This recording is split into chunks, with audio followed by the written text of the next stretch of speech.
The Spratly Islands are a disputed group of more than 750 reefs, islets, atolls, cays, and islands in the South China Sea.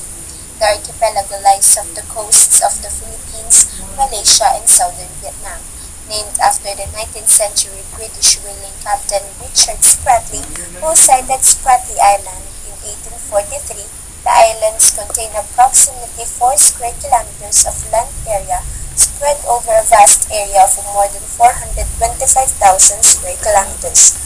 The Spratlys are one of the major archipelagos in the South China Sea, which comprise more than 30,000 islands and reefs, and which complicate governance and economics in this part of Southeast Asia due to their location in strategic shipping lanes. The islands have no indigenous inhabitants but offer rich fishing grounds and may contain significant oil and natural gas reserves, and as such are important to the claimants in their attempts to establish international boundaries. The Spratly group of islands of the South China Sea is at the tinderbacks of international conflict in the Asian region.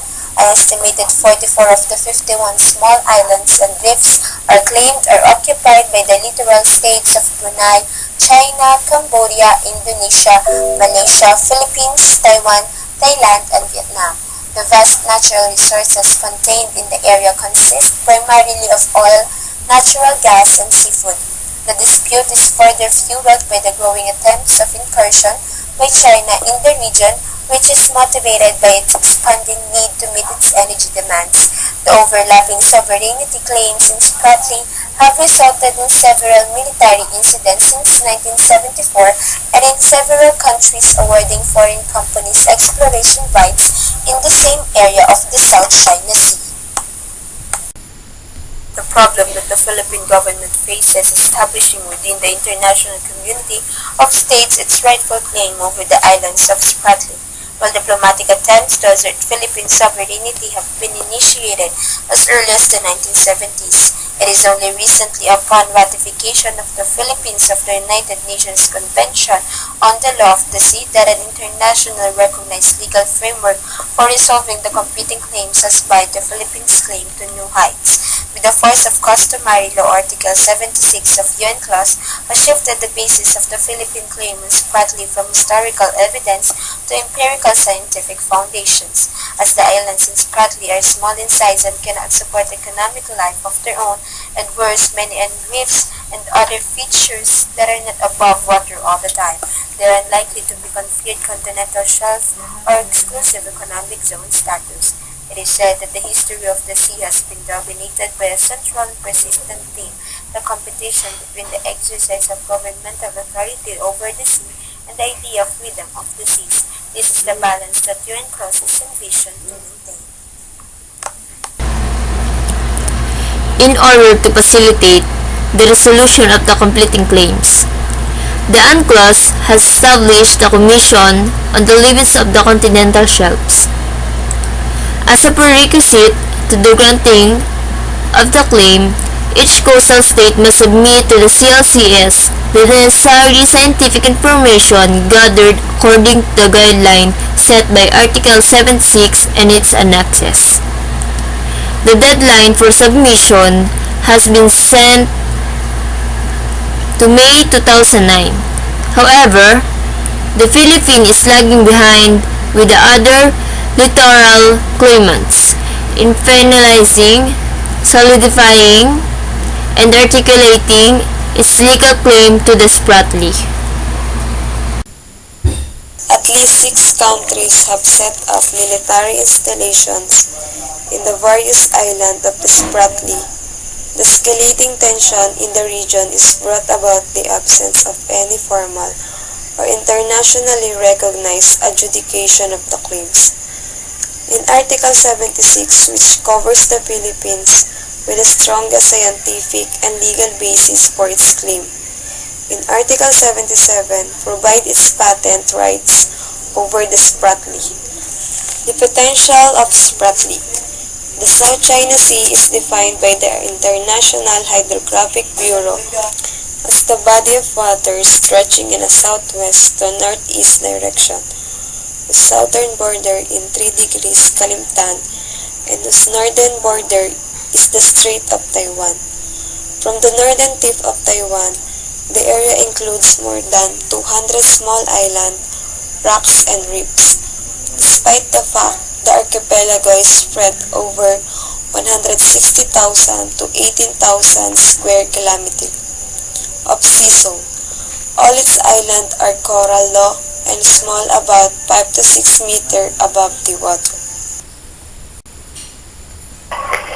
Article 3 of the Treaty of Paris, entered by the Spain and the United States on December 10, 1898, principally defined the territorial limits of the Philippines. The treaty set forth in the exact meters and bound the territory of the Philippines, taking into consideration the unity of land and water that inheres in the concept of the archipelago.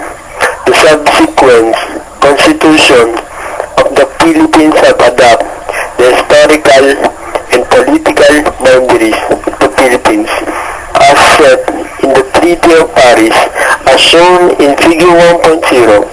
Spratly is not included within the political boundaries of the Philippines set forth in the Treaty of Paris. In early July 1971, the Philippine government aligned to the Taiwanese troops on the Ituaba Island, fired on a boat carrying a Philippine congressman. After this, the Philippine government announced on July 10, 1971 that it had sent diplomatic note to the Taipei asking that the Chinese garrison be withdraw from Ituaba. The diplomatic note states, the Philippines has legal title on the 53 islands and reefs once occupied by Thomas Cloma because the area was terra nullius at the time of its occupation and was acquired according to the modes of acquisition recognized under international law, among which are occupation and effective administration. Spratly is outside the 200 nautical mile EEZ of the Philippines, but is within the 350 nautical mile limit set by Article 76. As such, the Philippines' claim on Spratly may easily be established through determining the outer limits of the extended continental shelf. The claim of the Philippines is sufficiently supported by the necessary geological and topological surveys done through remote sensing, imagery, and sea-based surveys. The bathymetric map show exactly where the Spratly is and how it straddles the continental shelf of the Philippines as depicting the yellow color on the map. Article 7.6 of UNCLOS and its related annexes provided both the forensic basis and the procedural rules for determining the empirical evidence in establishing the Philippine claim over Spratly. Fortunately, it's also set a deadline for the submission of the claims of the coastal state to the CLCS, which is on May 13, 2009.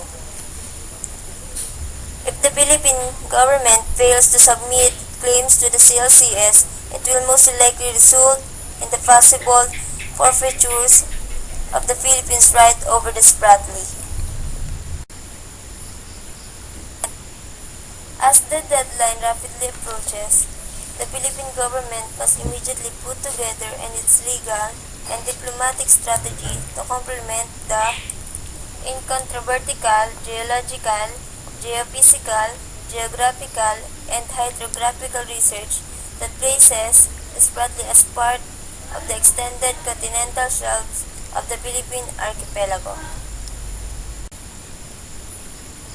Finally, the Philippine government must promptly prioritize the completion of its submission to the CLCS before the started deadline.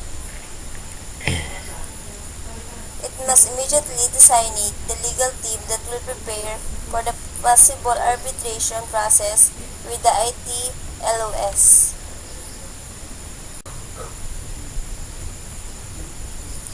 In fine, willing the claim of Spratly is not a mere accusation of the handful of islands endowed with gas oil and hydrocarbon deposits. Securing the Spratly will preserve the Philippines' territorial sovereignty and keep intact its dignity and the international community. To lose the claim would simply be tantamount to a capitulation to the chaos of the sea.